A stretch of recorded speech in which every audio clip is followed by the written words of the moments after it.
We are the light of the world. At least we're supposed to be. Because it's the darkness that has set this world on a suicidal crash course. The darkness that has thrived because there have been things obscuring God's light. Only God's light can turn this around. And God chose us to do everything we can to remove anything and everything that may obscure that light in the slightest way. And that starts by taking a close look at our own lives. Aside from the doors, the only opening in the ancient home was for the lamp. It had to stay lit 24 hours a day, or else it would be dark inside the house, even during the daytime. Likewise, we need to keep that light of God strong within us and through us and from us at all times, not just when we're at church or at work, always. Light was the ancient symbol of purity. And impurities, however seemingly small or harmless, definitively obscure light to some degree or another. And it may be obscured just enough where we can see enough to go around, but we don't see the dangers. We don't see the obstacles. We don't see those warnings that are in plain sight because, again, of those impurities.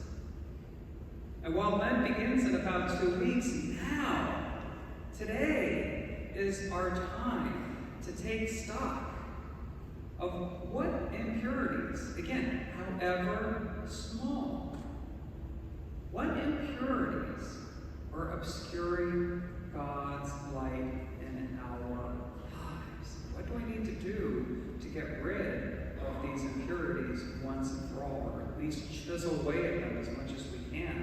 God will take care of the rest. And as if that was not good enough, by freeing ourselves from our impurities, we are going to be able to completely, fully, totally do what we were made to do perfectly, not just halfway, but all the way. And the first reading, the second reading, the psalm, all agree, all say in beautiful ways that that is the way we most completely reflect and radiate God's light. And that applies to all creation. All creation, as long as it's fulfilling its purpose, is reflecting God's light, God's goodness. And the forces of evil seek to have as much darkness as possible, not so much that we can't see the light, but so that we can see the goodness of that light, the goodness that is God Himself. Again, English is a very restrictive language. Most languages, including the languages used by Jesus, have several words to express words like you, love, or good. And the word Jesus uses in today's gospel to describe good is attractive, unobstructed. God's light can't help but draw everyone to himself. That is why we have to do everything we can. And that is why I became a priest. To do everything possible to show everyone how we're overwhelmingly surrounded by the superabundance of God's light and goodness everywhere, all times, in the most seemingly hopeless of situations. And that includes getting rid of all of these obstructions. I'm on a one-man mission to get rid of all the dark, obstructive lies, especially about God, that present him as some kind of ogre, this cruel monster that repels and needs to be avoided like the plague. That is the worst of all. And one way or the other, the darkness reinforces that narrative that God is only truth, goodness, love, beauty, purity, life. And the more people recognize the goodness of God's light, the more on fire everyone will be to do everything they can to make sure nothing interferes with the enjoyment of that light. The more people recognize the beauty of God's goodness, his light, the more everyone will plainly see the absolute ugliness of evil. The forces of evil hate transparency because they know that in God's light, evil is seen for what it is. The destroyer of life, of souls, of relationships, and the cause of even more pervasive evils.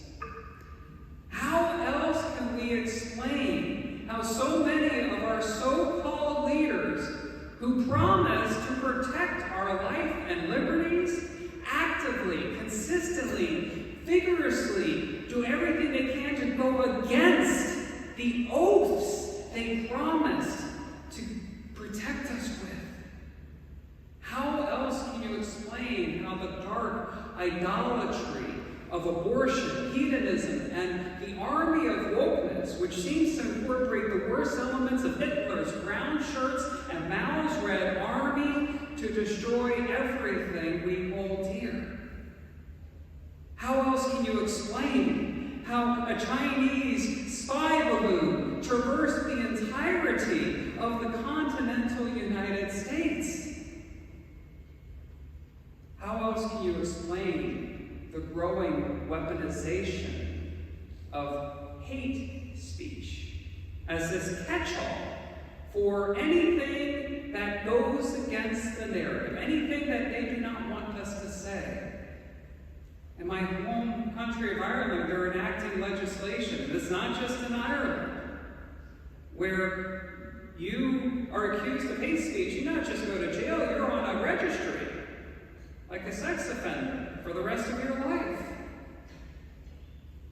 Worst of all, this is empowering more forces of evil to do more carnage and more damage and more destruction. We're suffered enough. Our birth rates have plummeted, not just here, but throughout the Western world.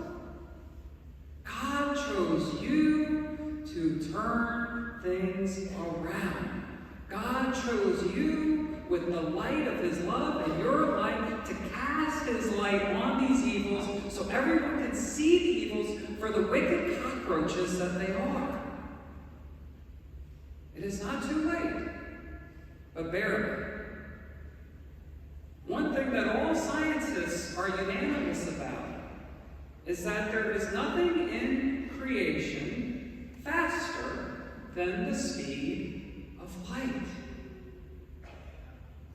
But the inspiration of God's light can be even faster.